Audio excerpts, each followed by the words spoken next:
FIFA and the organization committee of Qatar has begun, and there will be changements in the future, but nothing has been decided now, because we have still a lot of time for the football championship. We have 12 years from now. In normal bidding procedures, you have only half of the time. So we are not in a hurry at all.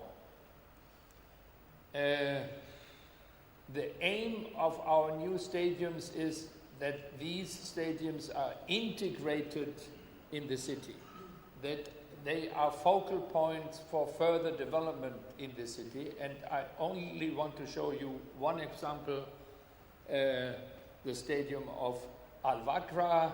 We have two new city developments, and in the middle of these city developments we are proposing not only a stadium, we are proposing a city center in which a shopping center, community facilities, sports facilities and other things are combined, so that with the sport facilities we are going to get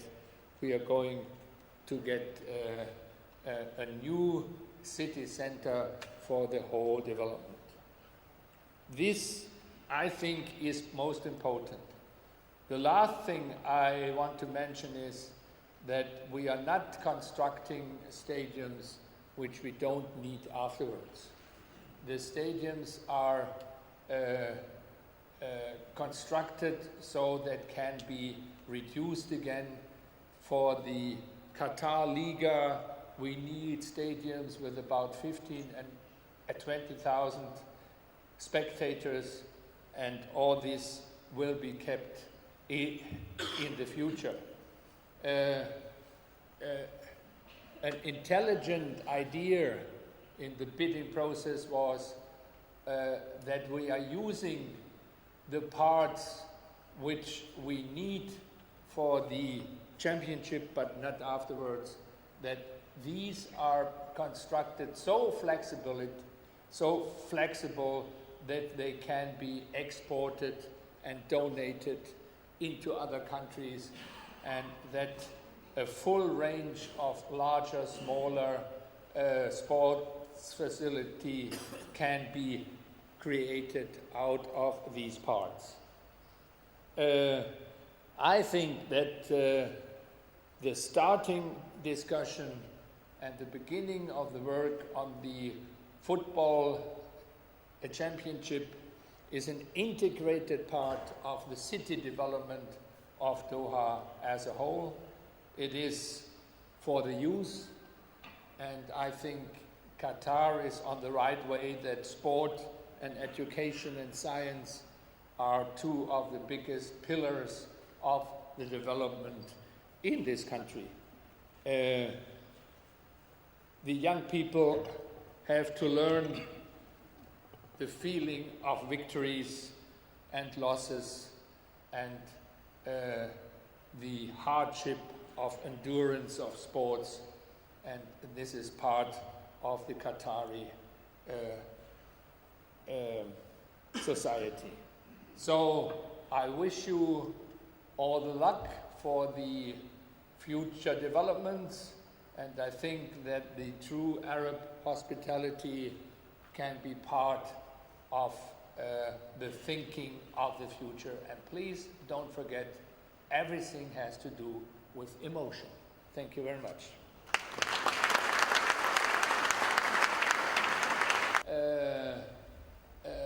Wooden buildings in northern Germany to brick buildings in Saudi Arabia, it's all related to culture and history, and I think this connection we should also keep if we are doing modern architecture, where we can use all materials around the world and everything.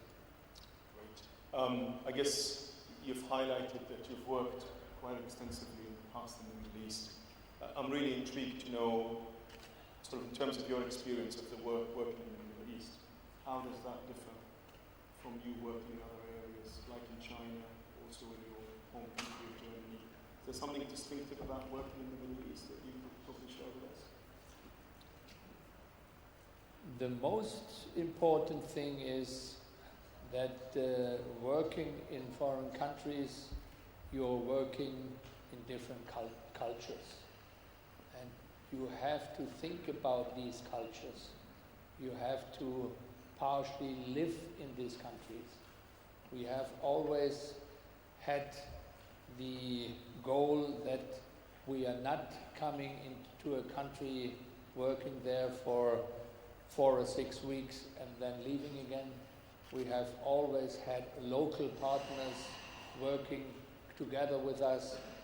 So I think you have to learn about the different cultures. You have to live within these cultures, and only then you are able to give solutions or advice for the future. I guess just staying with you, Professor, you've mentioned in your presentations, emotions are very important. I guess culture and heritage and tradition is extremely important in the Arab world, and it's certainly no difference in Qatar. Do you think having the World Cup here, having all these number of people with usually different culture, some aspects of it might not be compatible with local tradition and culture, do you see that an issue? How do you think Qatar will deal with that? No, I think this is not an issue. The foreign guests have to respect the culture in this country, have to respect other forms of thinking and behaving, and I think that visiting countries like Qatar or the Emirates or Saudi Arabia is also a part of the education, and it's part of the friendship between different cultures and people. Moving actually to, do you think that Qatar would have won the World Cup if it did not have its 2030 vision? I think the 2030 vision was very, very important for the entire application, because we used a lot of elements which had already been defined for the National Vision 2030 in order to make use of them and to integrate them in the bid book. The bid book is not only dealing with the stadium infrastructure, it's dealing with a lot of other aspects like transportation. Professor Speer mentioned it already, but also with the media facilities, with accommodation capacities in the hotels. So the national vision was really important to be the guiding framework for the entire application. And we just dovetailed the master plan for the event into the national vision, so that we have followed an integrated approach, which is the basis for the success, I think. Moving to Tariq quickly, I know you're going to stay on for the next session. How do you foresee Qatar benefiting from the World Cup? I think there is a lot of potential in the opportunity available. It's an economic driver, it's a local driver, it's a cultural driver in all levels, from being in Qatar only up to the whole region. It will create a new drive. Speaking the microphone. It will create a new drive for the whole economy, the whole society, and it will induce a lot of changes, favorable changes. Professor, back to you. I guess, in your view, what is Qatar's biggest challenge in planning and implementing the 2022 FIFA World Cup? What would be the biggest challenge? The biggest challenge is to ask the right questions in the beginning when you start working. And in most of the cases, in my experience, these questions haven't been asked in the beginning. one has started a project or has started things, and during the work, the problems grew and grew. I think it's most important that the comprehensive approach is in the beginning of the project, and discussions in all fields have to start now. Now we have the time to discuss. In 5 years, we haven't got the time anymore. And one of my teachers always said that the biggest faults in huge projects are done in the beginning, because nobody thought of the alternatives, of the risks in other fields. So this, I think, is most important. I want to introduce my partner, Mr. Shares. He is the one who is responsible in Qatar for all the planning we are doing here. So I guess, Mr. Shares, go to you actually on that. Has Qatar really probably jotted down and got down a good user spec of what it needs for this? Or is that still an evolving, or still in the making up of defining what is needed for the World Cup 2022? I think we have a clear understanding what is needed for the World Cup, because in the bid book already all the facilities, either competition facilities or non-competition facilities, have been defined. Now it's the obligation of Qatar to detail everything, to come back, to ask questions, to modify, but slightly modify, and to bring things further. In terms of the transportation infrastructure, this is already on the way, and I think also for the other elements which are quite important, like the accommodation industry, the next steps are expected soon. So everything is on track. But what I want to do now actually is give you the opportunity to ask the Professor and Mr. Shares questions, please, from the audience, if I may. Gentleman over there, please.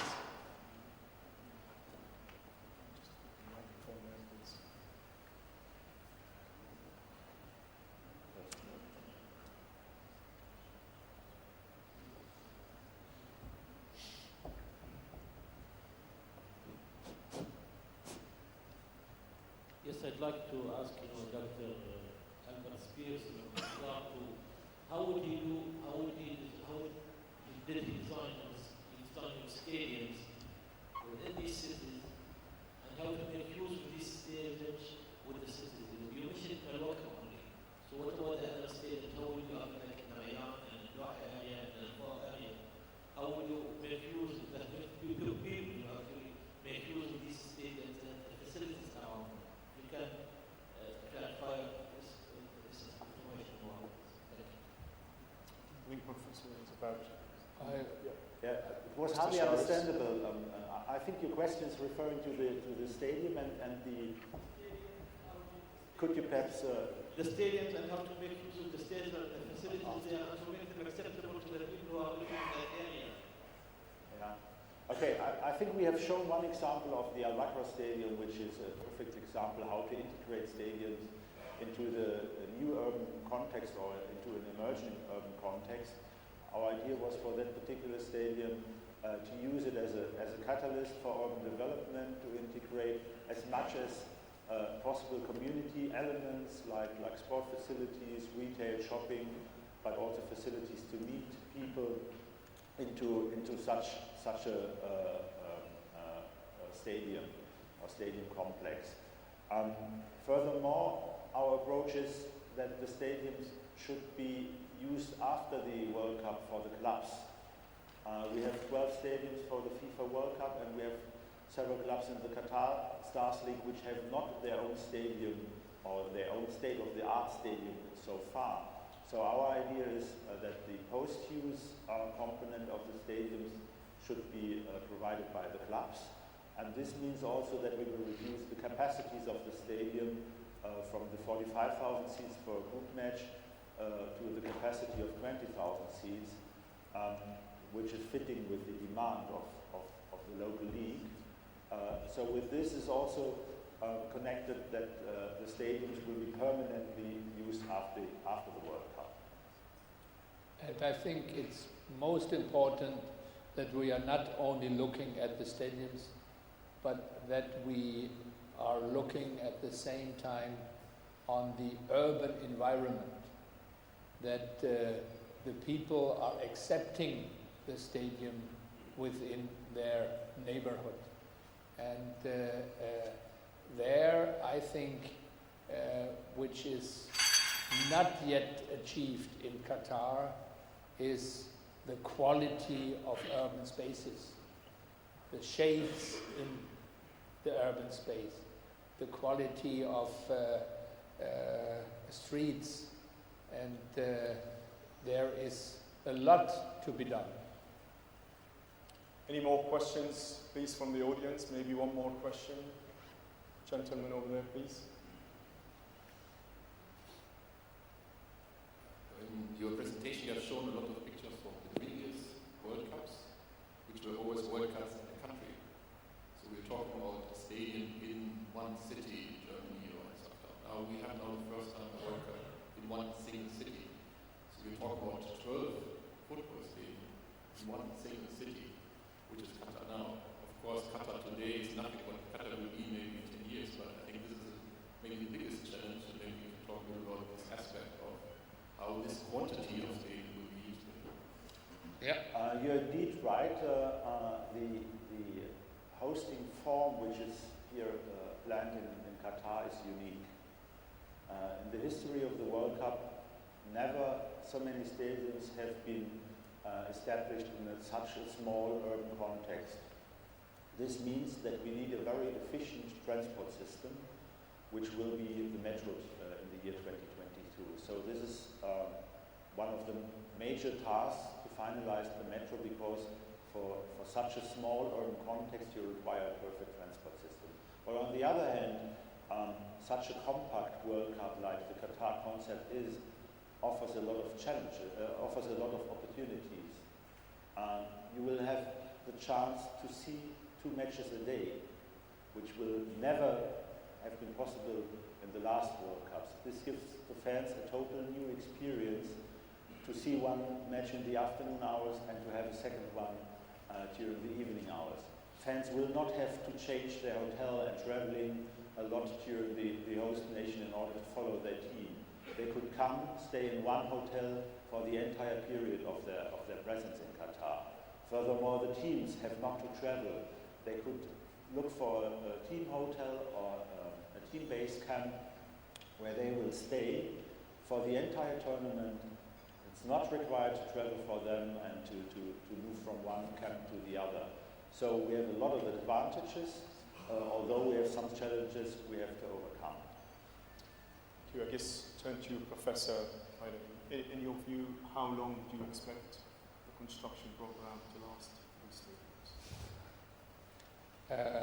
The construction of a stadium is not so complicated. Even the challenge here is the climate, the cooling and all these things.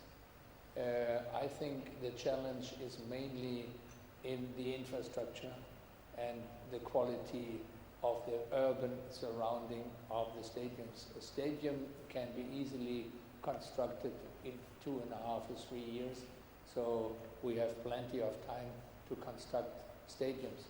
We have to construct in the near future one example in which all the new technologies are incorporated, that everybody really knows that these technologies are functioning. I'll push you a little bit more. When do you think the first stadium will be ready for its testing, its cooling, with its associated? No idea. From Showers. From the 12 stadiums, one stadium is already advanced. The stadium at Education City, which is also a stadium of the World Cup, is already in the detailed planning phase, and it's expected that groundworks at Education City Stadium will start at the beginning of next year. So the first one is already on track, although it's not one of our designs. It's designed by the Spanish architect RFA. So they are the responsible planners for this stadium, but the construction will start at the beginning of next year. Ladies and gentlemen, join me in thanking Professor Speer and Mr. Shires. Thank you very much for your participation. Thank you very much.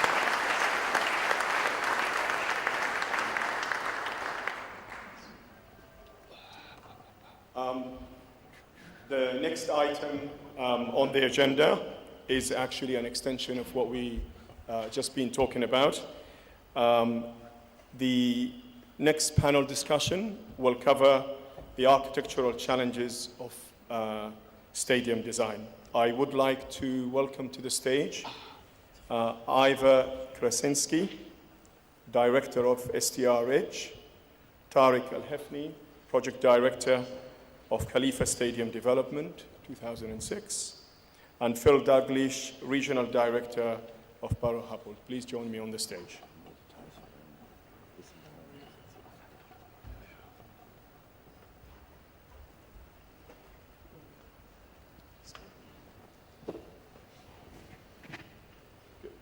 Good morning, gentlemen. I guess you've heard what Professor had to say. Very interesting, sets the right scene. Before I start, actually, want just to give the opportunity. Tariq, starting with you, just a couple of words on yourself and who do you work for as an introduction. I've been the project director for Khalifa Stadium during the whole process of construction until the handing over in 2005. Since then, I moved into several areas. Now I'm with Parsons in Qatar. Okay. Moving to Ivar. I'm an architect by training. I've been doing sports architecture for about 10 years now at the UK, so did a few international projects, and right now I have my own firm. We're doing various types of work, including sports architecture. Okay. And Phil? Phil Dalglish, I'm a regional director for Buro Happold. I've been working within the Middle East since 1990, so it accounts for most of my working experience. Buro Happold's role in stadium design is well documented through such stadiums as the Emirates Stadium, the O2 Arena, and more recently the Olympic 2012, where the legacy issues have been key. I actually just want to start, as we talk, what are actually the architectural challenges from your perspective? I guess a major challenge for architects will be to ensure that the original concept is carried throughout the whole phases to the end. So maybe we can start with you, Tariq, on that. I think one of the main challenges is if we look at the stadium as part of a test and try to fit it in the context. Now, having it designed, well designed is one part, and making sure that this design is going to be constructed is another part. There is always a gap, there is always a disparity. This gap lies in the available technology, lies in the available logistics, lies in the available resources to conduct the work and change this design from paper into a real state. Materials is another challenge. With these stadiums, I think we are facing an additional challenge. There is a new technology introduced. There are part of things that need patenting and testing, which again impose its own challenges. In addition, there is on the other part of the client or who is managing the bid, there is a legal challenge. There is a lot of processes that doesn't go as any part in the world. There is a certain sequence that the contracts need to be administered in. Usually it's very difficult to change what the client has, and you have to adapt what you're having. So this situation leads into packaging the work into a lot of things that are coming sometimes out of the context or out of the box sometimes. Well, the main thing I would emphasize, as everyone else has been saying this morning, stadium design by itself is not that difficult. They're actually quite simple buildings. But a successful stadium is very difficult to do. And the reality is it's not generally tied to the stadium shape itself or to the arrangement of the seating tiers. What really makes it work or not work is how well it can become a catalyst for economic development in its neighborhood, in the surroundings, and how well it deals with the neighbors, and how connected it is. And this is something that luckily now we're seeing more architects really starting to champion. But if we look at World Cups of the past, in most places on Earth where it's taken place, while that was really a a rallying cry for many architects in the beginning, that wasn't actually carried through to the end. Some of the more recent projects, luckily, we have a better success rate. So hopefully here, the biggest challenge that will be overcome, that hasn't maybe been as successfully overcome in the past, will be the city planning challenge. That's what we want.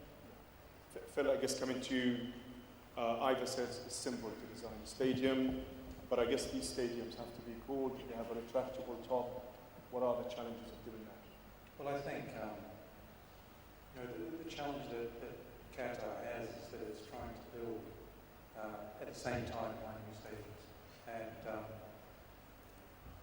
we're talking about, I was did right, stadium designs are perhaps not that difficult, but they are hard to get right. And in this instance, we're bringing in technologies that are perhaps unique for this part of the world. We're talking about cooling systems and moving people in and around in sometimes in hospitable conditions.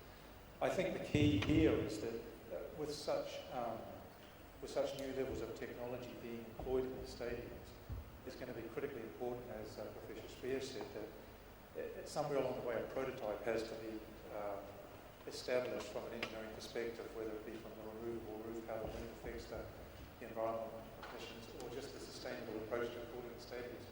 Somewhere along the line, the technology has got to be put in place such that the design can be replicated or adjusted to the remaining stadiums. And I see that as a critical challenge. I guess in terms of constructing those stadiums, Tariq, are we talking about traditional, conventional construction? Are we talking about modular construction? Has any of those issues been considered? I know there's been talk about, some of it will be dismantled and moved somewhere else and all of that. How does that impact the actual construction of these things? I think the actual construction will consider these things. Modular is one of the key issues to facilitate the construction itself. Earlier, even in Khalifa Stadium, we had to go to some kind of modulating the design and making conformal modules to resolve a lot of issues. Dealing it will depend on the way the program will work, because time is of essence here usually. Scarcity of material and technology is another issue. Yeah. So this is the only thing that is concerning the challenge. Other than that, I think everything should be simple. I think it needs to be emphasized that really retractable roofs have been with us for decades. Movable tiers have been with us for decades. There are many projects around Europe that we have used these. It is true that the cooling component, where you have a movable roof, where all stadiums are basically open to the sky, and you're actually cooling the seating tiers, that's a relatively new thing. But there's already a proven stadium in Southeast Asia where you can do the same thing. So what I'm saying is, these are not rocket science level types of technologies. And I'm sure that Qatar is more than qualified to deliver this. Really, the main issue will be whether or not these stadiums can integrate properly into the surrounding city and become economic drivers. And they definitely have the potential to do that. Whether that potential is leveraged or not is really going to be up to master planners who are obviously looking at this problem right now. It hasn't been solved yet, and that's really the main challenge. So Phil, you think, he says it's the actual economical development, it's the impact of where you have these stadiums on. What does need to happen now to make sure those are integrated within, I guess, the vision of 2030 and, of course, within a viable economical sustainability of those places? Well, the vision of 2030 is one about sustainability, about being environmentally sympathetic. The vision of 2030 is not about building white elephants and showcase buildings that have no future. And, the idea of planning and documenting a legacy for these stadiums that's viable is critical to the design briefs. If you look at the Millennium Dome in London, which was built for the 2000 turn of the millennium, that was designed as a temporary structure. It was filled with all sorts of exhibits which really never took off. You could say, well, Millennium Dome is a white elephant. Many people still think it is. But what has made that development successful and kept it in its current location is that an arena has been built within that dome, and it's now become one of the most successful entertainment venues in the UK, perhaps Europe. Probably not as well planned as it could have been, but from a modular point of view, there was another solution down the road for that stadium. I guess being slightly intrigued that with a lot of architecture-driven sort of discussion here, really it seems architecture is probably the last thing on the agenda, and it should be more about true economical development. And so I guess you feel, as architects or people in the architecture, why is it so important that we have so many architects involved in this? What's the... I think architects play a very important role in shaping the community. And as we always say, you know, if it is properly designed, developed, then it leads to making a difference. If we look at the economic potentials in the stadiums and the involvement of the architect, I think also we need to consider that these are real economic drivers. Sports are turning to be an industry, not anymore a subsidiary for the state. And I think within the society we need to raise the awareness that the stadium is not an alien to the fabric, to the urban fabric. Stadiums are becoming part of the community infrastructure. Stadiums are becoming a family destination. They're not anymore for the hooligans or for men. It's becoming more through the family thing.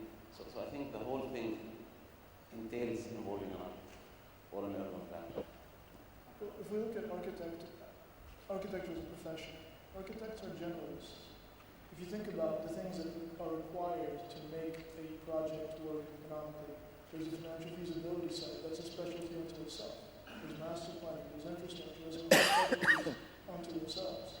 But it's the architect's job to be able to coordinate well with those experts and come up with a solution that actually embodies all of the input from those different disciplines. And this is why, you know, as long as the architects are capable of reaching out and making sure that the project team includes those specialties, then the problem can be solved. At the end, our job is to really pull all that information together and come up with a viable solution. Well, as engineers, we know we were born to work with architects, so, you know, without architects, we would be quite uncertain about where we're going. You know, Ivar's dead right, is that the architect is the generalist, he's the planner, he's the manager of the design, he's quite often the inspiration of the design and converting brief and what is many complexities within stadium design into a successful development. Certainly with Buro Happold and our relationships with the architects that we work with, it's about working with them and having an integrated approach to design. There are so many buildings, and you cannot do this with stadiums. So many buildings are driven by the architecture and rather than the function, driven by the form. And stadiums, you can't do that. And in this instance, for 2022, the engineering is going to play a huge role, and the architect needs to embrace that as well. I'm sure he will.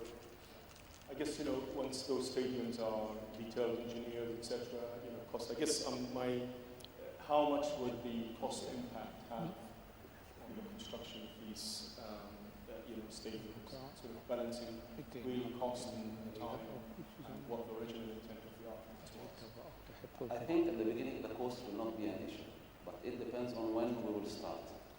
Usually you'll have a very well set budget.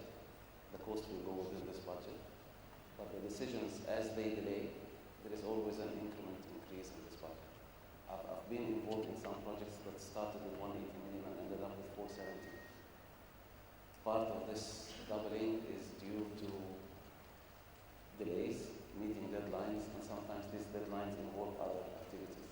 So talking about cost may be too early, but there is no cost issues here. I mean, there is no financial. It's a place where there is abundance in this part.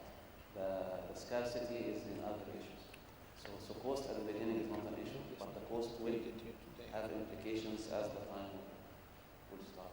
This is definitely, you know, this is the classic tripod of quality, time, and cost. And looking at what Doha is becoming, it's unlikely that quality will be sacrificed. We know because it's sports, there's no way that the time can be sacrificed because the deadline is the deadline. So how is cost tying into this? Well, if the deadline and the quality cannot be changed, if decisions are not made in a timely way, or if last-minute changes start to occur, cost will definitely be impacted. And regardless of what the original budget may be, it can be exceeded if there's not sufficient planning up front.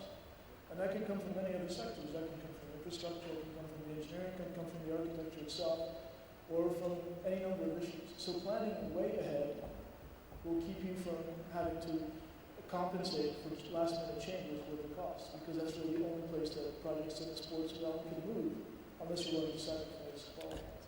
Well, I mean, for me, that's a scary thought in someone who's project management, when you say quality cannot be sacrificed, of course, and then you're saying also that in terms of the time, of course, can't be shifted. Therefore, cost fail. If these stadiums starts to double in cost, triple in cost, you know, where are we with that? That's at the end of the day, there is no infinite source of money anywhere. But with proper planning, that needn't happen. If we plan ahead of time, that does not need to take place. I think that's only a risk if critical decisions are not made in a timely fashion. And with the 10 years that we have left, I would hope that it's possible to overcome those kind of problems. Yeah. So you feel that? Totally agree on you. Yeah. The cost is, it's easy to fall into the illusion that money is not a problem, Qatar being an affluent economy, but the development must be based on some sensibility. There must be a clear idea of what the stadium budgets are, and those budgets need to be defined from a well thought out brief and a well prepared cost plan. I think that for this World Cup to be successful, we can't have the problems that beset many other countries where cost overruns are seen as quite normal for this sort of scale of development. You know, countries, Montreal, for example, to that extent New Zealand for the last Rugby World Cup, are suffering because of the cost overruns in the development. I mean, the other aspect of this is that revenue generating options for stadium operators in events like this are not that great.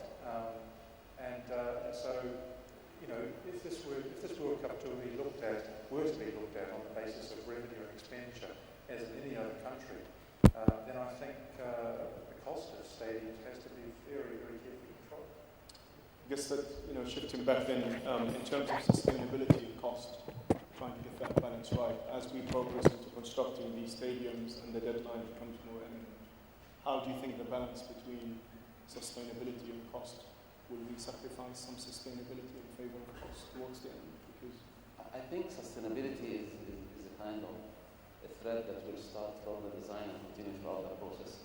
But as it progresses, it will fluctuate.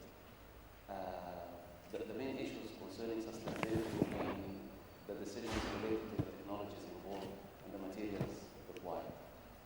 If it is timely and properly planned, there will be no issues. If there are deviations, I think the best thing is to start preparing Plan B, which usually is the one that happens. So the more input of sustainability we'll have in Plan B, the more we'll have more sustainable facilities. I guess the $12 billion question then, is the budget allocated for constructing these stadiums enough? And how much of that is actually focused on I'm not a QS, but that definitely seems like an appropriate budget. I could say that from the sustainability side, we need to get over this antiquated notion that sustainability costs more. This is just not true if we plan ahead. And I'm hearing a lot of people use the word integration today. If we actually do a proper integrated design process where the engineers are brought up early and all the experts are actually influencing the design from the beginning, we can actually reduce the construction cost. We can actually reduce the capital expenditure. But the price we have to pay for that luxury is the time that it takes to actually plan for it to be more sustainable. The other thing I have to mention about sustainability is building less obviously is more sustainable. And the beauty of stadiums right now is that unlike the trends of maybe a decade ago, where bigger and more impressive was considered the way to go for stadium design, now people, ever since the London Olympics proposal was first floated, everyone's understanding that really building less is a market distinction. And this notion of having removable materials, and this notion of really creating something that doesn't need to be all permanent is a far more sustainable way to build in itself. And that, of course, reduces the budget. So sustainability and cost need not be at odds. They can actually work together. And I think that in Doha, it's a perfect time now to prove that this is true. Well, this is great theory, actually. For me, I'm a cynic in project management. Always see jobs exceed. Getting approval on changes is a nightmare. And we're having to deal with so many different large projects. Really, in reality, where do you see this in terms of cost? Inevitably, cost will escalate. How would, I guess, the team or the people get together to actually push these towards the end? It's interesting, if you cast your mind back to Dubai until the end of 2008, it was very difficult for a quantity surveyor to give you an accurate price for a building, because even though he could price the materials and he could price the labour, he could price the time, he couldn't price the actual fact that the capacity wasn't in the market to do the job. And this is another constraint that Qatar needs to address, is that it has a relatively small construction industry compared to other countries.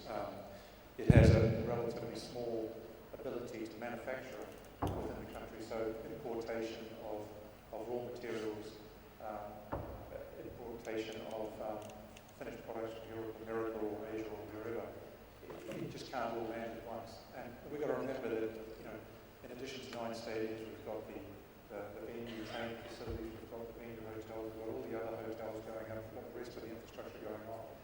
If you look back to the Asian Games that happened in Qatar, I remember that there were shortages of aggregate, there were shortages of steel, which affected the whole process. So in terms of cost, that's something that I see as being a major risk. The rest of it, it can be planned and accounted for with relative accuracy. I guess moving away from money now, I think we've probably whipped that enough. Going back technical, what are, I guess, some of the innovative solutions the architecture industry has developed for the Qatar stadium? Is there anything different and sort of innovative in Qatar to design in other stadiums, you think? Well, the biggest thing is obviously cooling. There's seating treads that are, but we've already seen this happen.